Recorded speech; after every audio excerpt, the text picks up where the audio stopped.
Game changer luck நேயர்களுக்கு அன்பார்ந்த வணக்கம். ஸோ ஒவ்வொரு ராசிலையும் இருக்கக்கூடிய பெண்களுடைய வாழ்க்கையில் ஏற்படக்கூடிய விஷயங்கள், குணாதிசயங்கள், அவங்களுடைய தன்மைகள், தனித்துவங்கள், ஸோ திருமணத்துக்கு முன்னாடி எப்படி இருந்தாங்க, திருமணத்துக்கு பிறகு எப்படி இருக்க போகுது அப்படின்ற யதார்த்தமான எல்லா விஷயத்தையும் ஒரு கலந்தாய்வாக பார்க்க போகிறோம்.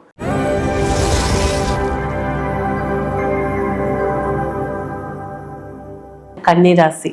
இந்த கன்னி அப்படின்னு சொல்லும் போதே பார்த்தீங்கன்னா புதனுடைய ஆதிக்கம் நிறைந்த ஒரு வீடு தான் கன்னிராசி. ஏன்னா 12 ராசியிலே தான் வீட்டில் ஒரு கிரகம் தானே உச்சமாகிற ஒரு கிரகம்னா புதன் பகவான் தான்.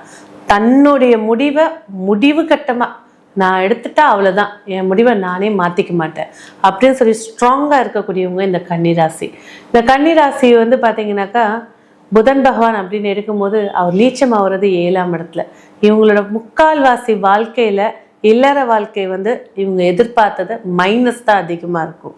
ஆனாலும் சகிப்புத்தன்மை அப்படின்ற ஒரு விஷயத்த கையில எடுத்துக்கிட்டு வாழக்கூடியவங்க கன்னிராசி. பக்கா செல்ஃபிஷ். எந்த ரீதியில தான் பிள்ளைங்க அப்படிங்கிற ஒரு விஷயத்துல அதிக செல்ஃபிஷா இருக்கக்கூடியவங்க இந்த கன்னிராசி. இவங்களுடைய பள்ளி பருவங்களா இருக்கட்டும், இல்லை திருமணத்துக்கு முன்பு இருக்கக்கூடிய பருவங்களாக இருக்கட்டும், ரொம்ப யதார்த்தமாக இருக்கக்கூடியது தாங்க. எழுந்துட்டாங்க, பல தேய்ச்சிட்டா, ஸ்கூலுக்கு போயிட்டேன். இதோ இன்னும் ஒரு 50 வருஷத்துக்கு முன்னாடி போனீங்கன்னாக்கா எழுந்துட்டேன், காலையில் வீட்டு வேலையெல்லாம் செஞ்சுட்டேன், புக்கை உட்காந்து எனக்கு வேண்டியது ஒரு புக்கு. இப்போ வரக்கூடியது அப்போ குங்குமம் புக்காக இருக்கட்டும், ஏதாவது ஒரு புக்கு, அதை கதை படிக்கணும், அதில் உள்ள நாலேஜை படிக்கணும். படிக்கிறதுல கல்வி படிப்பு மிக முக்கியம். அதே போல் ஒரு புக்ஸை எடுத்து படிக்கிறதுல, கதைகள் படிக்கிறதுல ஆர்வமானவங்க இந்த கன்னிராசி பெண்கள். இந்த கன்னிராசி பெண்களோட தனித்துவம் என்ன அப்படின்னு எடுத்துக்கிட்டிங்கனாக்கா, ஒரு விஷயத்த பாலிஷாக பேசுறதுல இவங்களை ஜெயிக்க யாரும் கிடையாது. அதே நேரத்தில் சில இடங்கள்ல முடிவெடுக்க தெரியாதவங்களும் இந்த கன்னிராசி தான். விரையாதிபதி 2ஆம் இடத்துல நீச்சம். அப்போ விரயங்களை ரொம்ப கொஞ்சம் கஞ்சத்தனமாக இருப்பாங்க. ஆனால் பசங்கன்னு வரும்போது கண்மூடித்தனமாக செலவையோ இல்லை பசங்களுக்காக செலவு பண்ணுறதையோ பார்ப்பாங்க. ஆனால் கன்னிராசி இந்த பெண்களை எடுக்கும்போது கண்டிப்பாக ஒரு 45% கஞ்சத்தனம் தான் அதிகமாக இருக்கும். அடுத்ததாக பார்த்தீங்கன்னாக்கா இவங்களுக்கு இருக்கக்கூடிய ஒரு பாண்டிங் பார்த்தீங்கன்னா அப்பாவோட தாங்க அதிக பாண்டிங். அம்மாவோட கொஞ்சம் மிஸ் அண்டர்ஸ்டாண்டிங். ஏன்னா 4ஆம் அதிபதி பாதகாதிபதி, கொஞ்சம் மிஸ் அண்டர்ஸ்டாண்டிங். இந்த பாதகாதிபதியெல்லாம் எனக்கு தெரியாது, நீங்கள் பொதுவாகவே பேசுங்க அப்படின்னாக்கா இவங்க அப்பாவை விட அப்பா கிட்ட தான் அதிகமான ஒரு பாண்டிங். நான் இப்போ வரைக்கும் 60 வயசு ஆகட்டும், இல்லை எங்கள் அப்பா மாதிரி யாருமே கிடையாது. இவங்க இல்லற வாழ்க்கையிலும் அப்பாவை புகழ்ந்து பேசியோ அதனாலையும் பாதி பிரச்சனைகளை ஃபேஸ் பண்ணுவாங்க. ஸோ குழந்தை அப்படின்னு பேசும்போது பார்த்தீங்கன்னாக்கா ஆரம்ப கல்விகளில் கொஞ்சம் மந்தத்தனத்தை அதிகமாக இருக்கக்கூடியவங்க.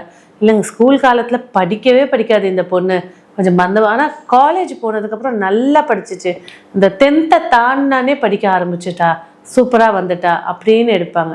ஆனால் புத்தி நாலேஜை ரொம்ப நுண்ணியமாக இருக்கக்கூடியவங்க இவங்க தான். அதே போல் ஏன்னா ராசிநாதன் ராசிலே உச்சம், தனக்கு தேவைன்னா எதையும் போராடி ஜெயிச்சிருவாங்க. அதே போல் உடம்புல ஆரோக்கிய பிரச்சனை அப்படின்னு பார்த்தீங்கன்னாக்கா இவங்க ஸ்கின் கொஞ்சம் ரொம்ப ட்ரையாக இருக்கும் இவங்களோட ஸ்கின்னு. ஸோ அதே போல் பார்த்தீங்கன்னாக்கா இந்த ஸ்கின் அலர்ஜியும் இவங்களுக்கு அதிகமாக இருக்கும். அடுத்தது பார்த்தீங்கன்னா இந்த எலும்பு மஜ்ஜை அப்படின்னு சொல்லக்கூடிய பாயிண்ட்ஸ், அது எல்லாமே உங்களுக்கு வீக்னஸை கொடுக்கும். அதுக்கு அடுத்தது கணவர் அப்படின்னு பேசும்போது பார்த்தீங்கன்னா 7ஆம் அதிபதி 11ல் உச்சம். ஓகே, வர லைஃப் மேரேஜ் அப்படின்னு ஆனதுக்கப்புறம் தான் வெளி உலகத்தில் இவங்க இருக்காங்க, இந்த பொண்ணுக்கு கல்யாணம் ஆயிடுச்சு, நல்ல பெரிய குடும்பத்தில் போயிடுச்சுப்பா, நல்லா செட்டில் ஆயிடுச்சுப்பா, வெளி தோற்றத்துக்கு இவங்களுடைய வாழ்க்கை நிலை ரொம்ப ஹையாக காட்டும். ஆனால் உள்ளுக்குள்ளே பார்த்தீங்கன்னா ஒரு தாகம் எடுக்குது, கொஞ்சம் தண்ணி ஏற்று கொடுங்கன்னு சொன்னால் கூட தண்ணி ஏற்று தர மாட்டாங்க. அந்த மாதிரி ஒரு வாழ்க்கை துணை இருப்பாங்க. இது நம்ம பேசுறது உடனே சொல்லுவாங்க, இல்லைங்க என் ஹஸ்பண்ட்லாம் அப்படி இல்லைங்க அப்படின்னு நீங்கள் சொல்கிறது கேட்குது. சில கிரக சேர்க்கைகள் நல்லபடியாக இருந்துச்சுனாக்கா ஹஸ்பண்டே லவ்வராகவும் ஆகலாம். ஆனால் ஹஸ்பண்ட் சொல்லும்போது இந்த கன்னிராசியை பொறுத்த வரைக்கும் ஒரு 25% கண்டிப்பாக திட்டுவாங்க. புரிதல் இல்லாத இதே ஒரு 60 வருஷத்துக்கு முன்னாடி பார்த்தீங்கன்னா அப்பா சொன்னாங்க கட்டிக்கிட்டேன், அம்மா சொன்னாங்க கட்டிக்கிட்டேன், அப்பா இறந்துட்டாங்க, குடும்பத்தை நடத்த முடியல, என்னை கல்யாணம் பண்ணி வச்சுட்டாங்க, அதனால சகிச்சுக்கிட்டு வாழ்கிறேன் அப்படின்னு சொல்கிறது இந்த கன்னிராசி தான்.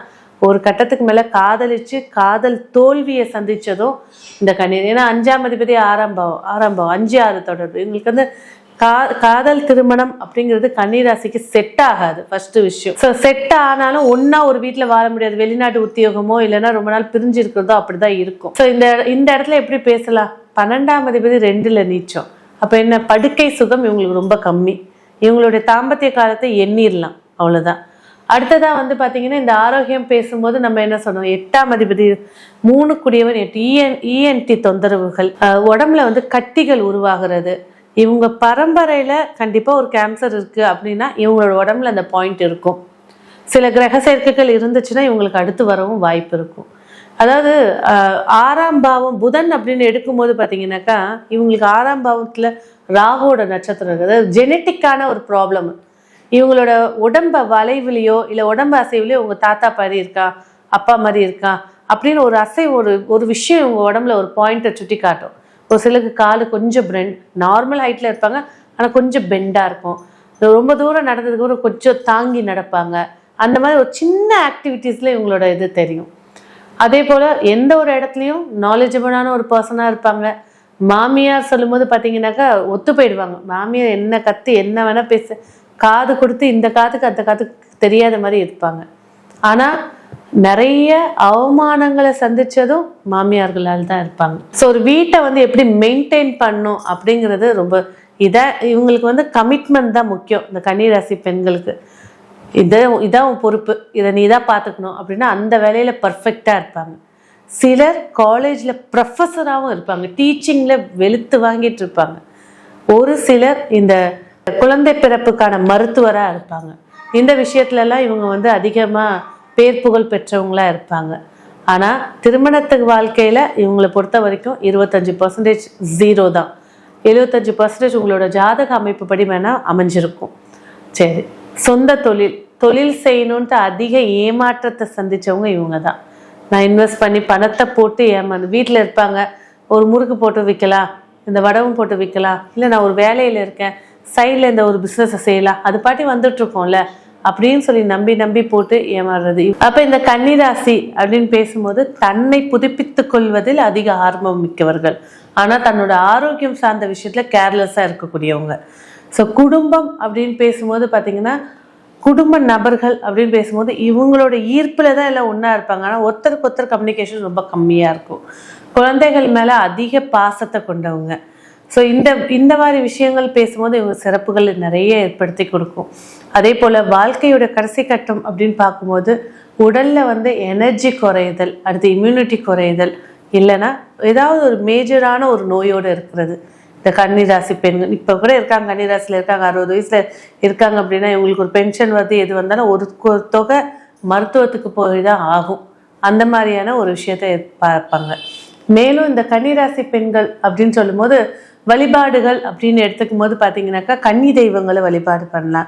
கன்னிகா பரமேஸ்வரியாக இருக்கட்டும், சப்த கன்னிகளாக இருக்கட்டும், இந்த மாதிரி தெய்வங்களை எடுத்து பண்ணும்போது பட்டீஸ்வர துர்கையாக இருக்கட்டும், தனித்த பெண்ணாக இருக்கக்கூடிய ஒரு தெய்வங்களை வழிபாடு பண்ணும்போது சில மாற்றங்களை ஏற்படுத்தி கொடுக்கும்.